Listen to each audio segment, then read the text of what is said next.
Communism isn't what it seems on the surface.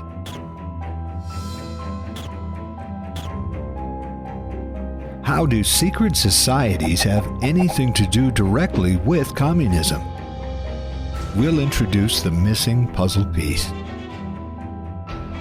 Is anything ever really that simple?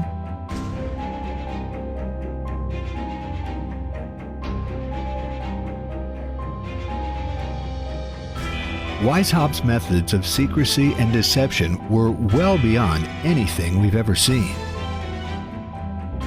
Where did communism first come from?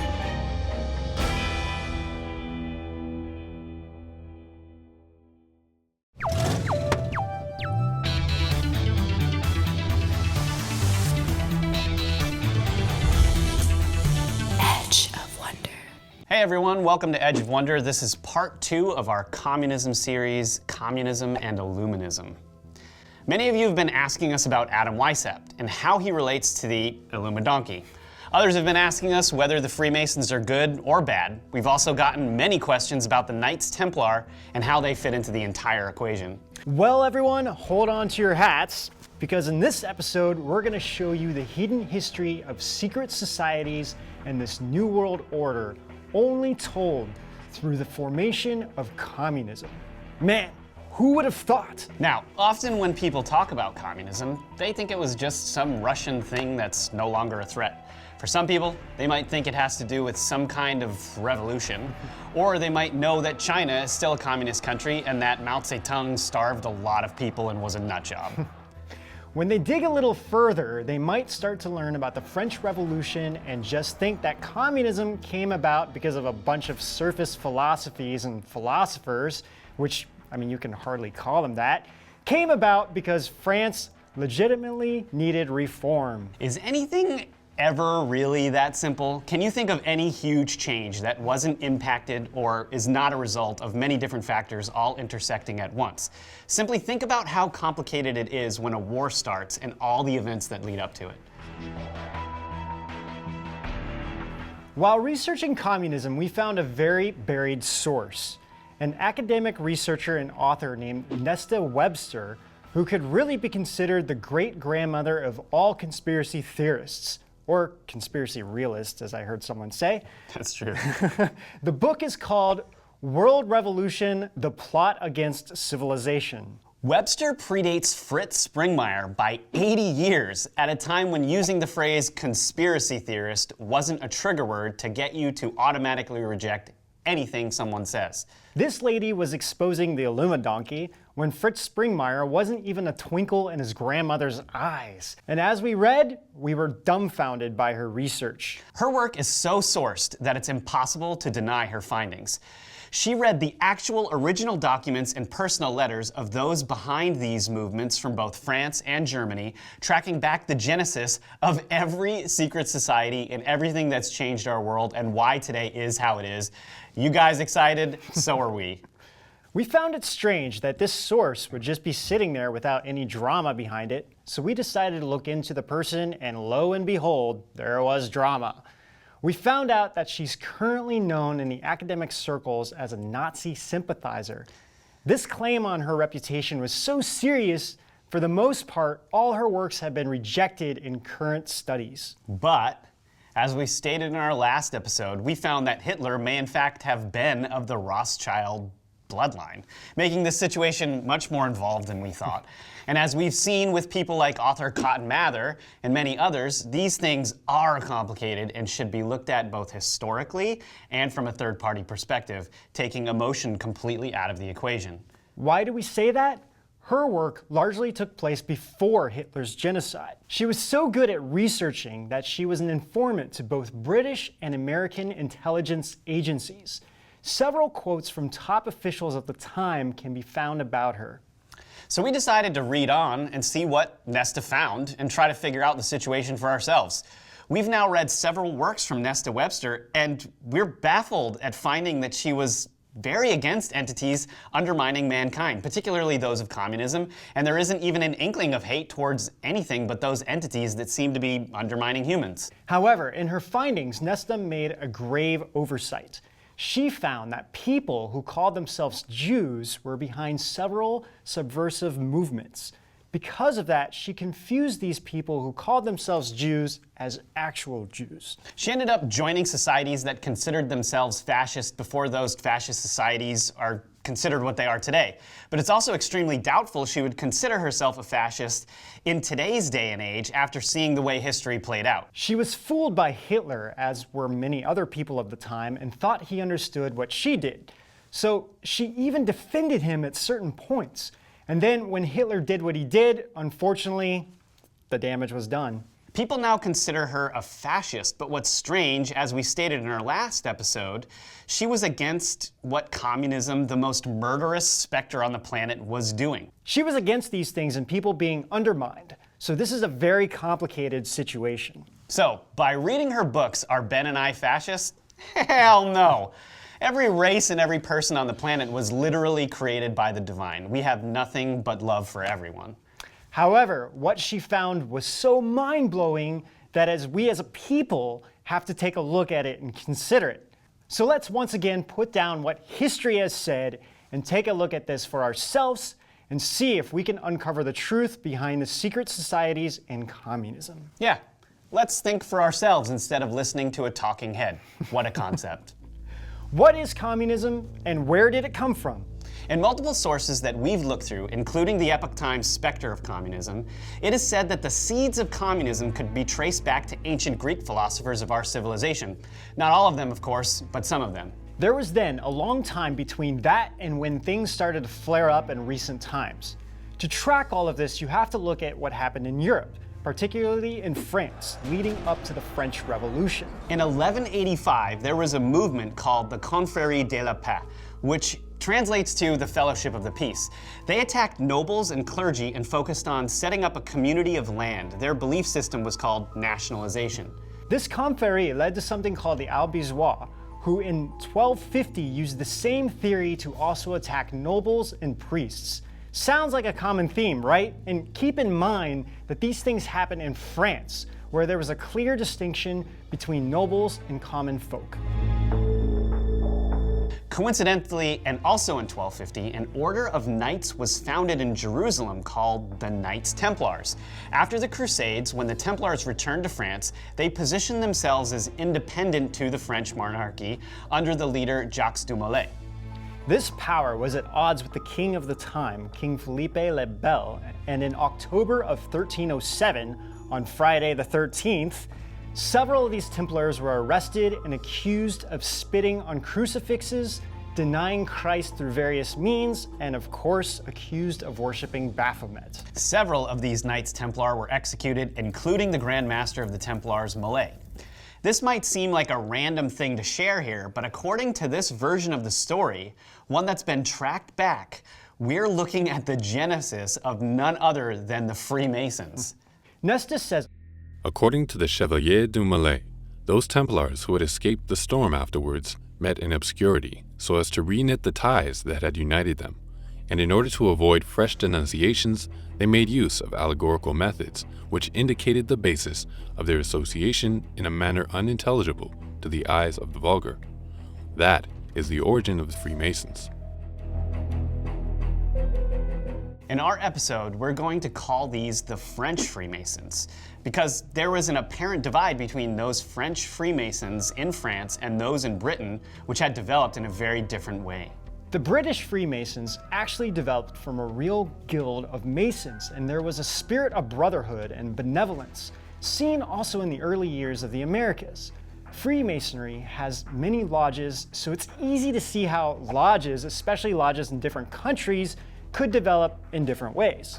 The British Freemasonry had a stringent set of principles that were always followed of, quote, nothing touching religion or government shall ever be spoken of in the lodge, unquote. The details of Freemasonry development are a little outside the scope of this discussion, but we're trying to give everyone what they need in relation to this episode. French Freemasonry really is one of the keys in this whole dialogue. There was a sect of the French Freemasons founded in the 1700s called the Grand Chapter. The Grand Chapter, all these years later, were still fueled by the desire to avenge their executed leader, Jacques du Molay. targeting the two entities that caused these executions, royalty and the papacy. The Grand Chapter, which were also Freemasons, created a pact with another secret society at the time called the Grand Orient. Webster had this to say. The Grand Orient began a coalition with the Grand Chapter in 1786, which acquired a far more dangerous character. For whilst the spirit of the Grand Orient was frankly democratic, though not demagogic, the spirit of the Grand Chapter was revolutionary. But the revolution was to be accomplished above all for the benefit of the upper class, la haute bourgeoisie, with the people as its instrument. Now, there is one more peripheral secret society of the time. Before we get to the most important one, that's necessary to mention, and bear with us because all of this is going to start making sense very soon. A group called the Martinistes, or Martinism, also was founded in Portugal in 1754 by a man named Martínez Pasquale. This group came about and combined Gnosticism and what's called Judaized Christianity. How all of these existed together is beyond us. What is interesting is that this group was often referred to in French records as Luminées, which strangely sounds similar to another group, but these should not at all be confused. And now we'll introduce the missing puzzle piece, the thing everyone's been waiting to hear about, the Bavarian Illuminati. It is by this terrible and formidable sect that the gigantic plan of world revolution was worked out under the leadership of the man whom Louis Blanc, who by the way was a socialist historian, has truly described as the profoundest conspirator that has ever existed. Drum roll, please. Adam Weishaupt. Boom. Well, wait, stop the record. That quote said world revolution. Who is Adam Weishaupt? 150 years in the making. The ultimate evil specter. Lies, hatred, and struggle.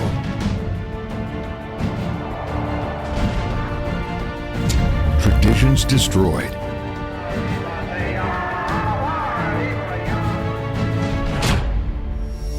The deep state's cult, communism.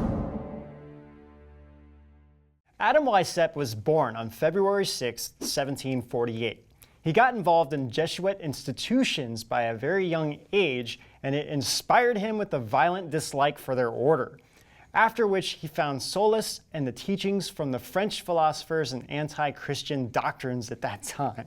There's another important piece to this puzzle given in the account of Webster. It is said that he was also indoctrinated into Egyptian occultism by a certain merchant of unknown origin from Jutland named Comer, who was traveling about Europe during the year 1771 in search of adepts.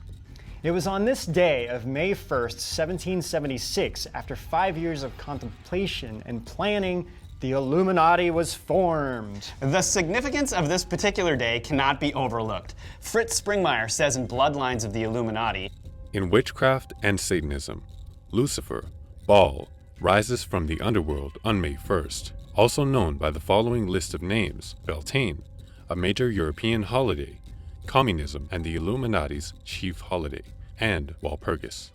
There's much more he says about sex rituals and other messed up stuff, but we should mention that this is not just Fritz talking about this. There are multiple academic sources that talk about the meaning of May 1st in these occult practices.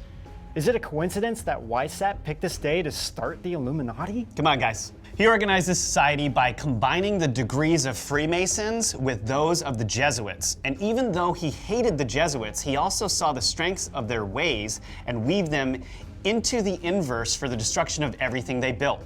Weishaupt is even quoted as saying, "What all these men have done for altars and empires, why should I not do against altars and empires?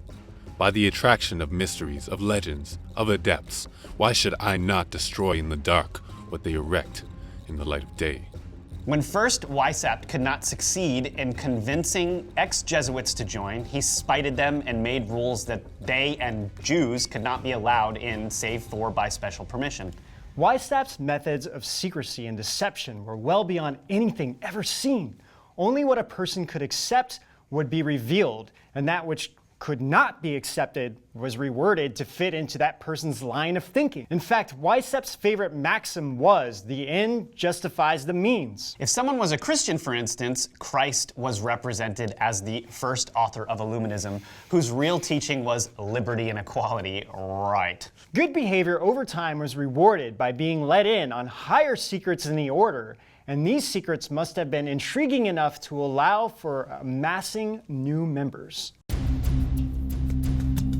You might be asking, what were Weishaupt's plans and secrets to revolutionize the world? While some of them seem like they could have been mystical, the revolutionary goals can be summed up into these 6 points. 1. Abolition of monarchy and all ordered government. 2. Abolition of private property. 3. Abolition of inheritance. 4. Abolition of patriotism. 5. Abolition of the family, i.e. of marriage and all morality, and the institution of the communal education of children. 6. Abolition of all religion. These 6 points were extremely similar to the planks of communism, but we'll be getting back to that later. His plan was the most thorough and deceptive ever seen in the world. Those sworn into the order were sworn to secrecy under pain of death from all of the other members. Webster said, A great point impressed upon the adepts, of which we shall see the importance later, was that they should not be known as Illuminati. so even members of the Illuminati were not referring to themselves as Illuminati. Sounds like a twisted version of Fight Club. Their welcoming of new members always had a strategy. Weishaupt took a great interest in women members, for instance. They would prey on already present sentiments by giving them what he called hints of emancipation. Weishaupt said, More or less, they can all be led towards change by vanity, curiosity, sensuality, and inclination. From this, one can draw much profit for the good cause.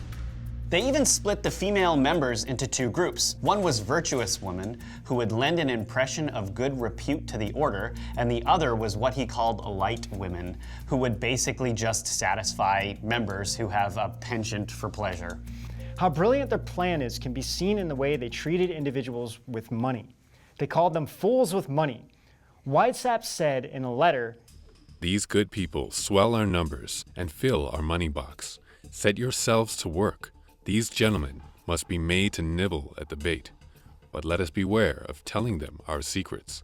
This sort of people must always be made to believe that the grade they have reached is the last. Weishaupt had weaponized intrigue. The significance of the other secret societies cannot be overemphasized here, because Weishaupt's plan was to alter the fabric of the world, to destroy everything that civilization had brought into existence. And to do that, he saw strength in a merger between societies. This would infiltrate the elite, most of whom could be found in one of the above-mentioned groups. Within 2 years of founding the Illumidonkey, Weishaupt became a Freemason, and using the intrigue of his secrets, slowly word and more approval came for uniting these societies. As a Freemason, he met an extremely ambitious Mason named Adolf Freiernick. Weishaupt revealed his plans to Nick, and is known for saying that with 6 men like Nick, he would be able to take over the world. It's very important that we explain this next part to you because it's critical. During this time, there were several things happening in society. Between 1781 and 1782, there were many books and writings written exonerating the Jews and forcing people to question their sentiment towards them. You have to understand there's a reason we're bringing this up. Jewish folk at the time were not looked well upon. And while we don't personally agree with looking down on anyone at the time for many weird reasons, some even going back as far as Jesus, it was something that had been an issue. This part will make sense in a moment. It was at this moment, with Nigg's help, that an assembly of the heads of these 2 societies of Freemasons and the Illumidonkey were brought together in one place. A small company of Jews were also in attendance at this conference. And something happened that can be considered one of the most important meetings in the history of our civilization, the Congress of Wilhelmsbad. Heard of it? Neither did we. It was at this meeting that a most organized plan was revealed by the Bavarian Illuminati to members of the other order. Using intrigue and the desires already present in other men, the plot in the dark took hold. Keep in mind that not everyone a part of this conference was bad. Some men, upon hearing of the plan of the New World Order, could not in good faith continue on with those groups. Webster outlines what François-Henri Devereux stated after the conference by a quote from him in his biographer. The conspiracy which is being woven is so well thought out that it will be, so to speak, impossible for the monarchy and the church to escape from it. From this time onwards, says his biographer, M. Costa de Beauregard, the Comte de Devereux could only speak of Freemasonry with horror. And henceforth, from this meeting, it was the Illuminized group that took the lead in their future amalgamated form. It was also agreed that moving forward, Jews would be allowed into these lodges moving forward. Many decisions were made as the plan was revealed. The headquarters of the Illuminized Freemasonry would move to Frankfurt. Now, why is this important? What's called the Jewish finance stronghold was based in Frankfurt. That might not seem scary until you start tracking the names who were a part of those in charge. Enter Meyer Amschel Rothschild, Oppenheimer, Wertheimer, Schuster, Speyer, Stern, and more. The first two may sound strangely familiar to you. Oh my God, mind blown. Who was pulling the strings here? If this weren't enough, at the time of these changes, the numbers of members of these combined societies equaled a whopping 3 million people. Connecting all of these Freemasonry lodges with the Illuminati as assisted by NIG was essential for Weishaupt's plan. Weishaupt put the heads of his order in charge of many strategic branches to aid in the carrying out of his plan. You might be asking, well guys, how do these secret societies have anything to do directly with communism? According to what we found, they were critical in its development. Here's what Nesta Webster said about them. The organization of the secret societies was needed to transform the theorizings of the philosophers into a concrete and formidable system for the destruction of civilization. The work of Weishaupt was not complete even after the Congress of Wilhelmsbad.